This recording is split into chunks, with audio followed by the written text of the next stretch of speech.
Hello everyone, in this video I will show you how to fix Ubisoft problem authenticating ownership, right? So if you're facing this issue again and again and you want to fix this up, then there are some of the steps which I will show you. If you're using in the web browser, so just go and click here, right? So first of all, let's refresh this page here. If you're using a web browser, then let it be here and you have to click on this icon. Then just go to the cookie and site, manage allow, and make sure you delete each and everything here. And then click on data, it will automatically give you an option to reload.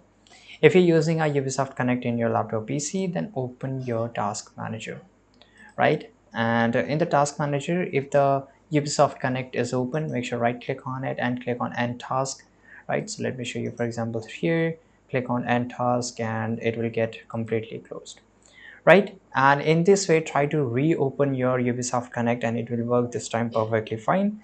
And this way you can just fix this issue. Thanks for watching. Subscribe.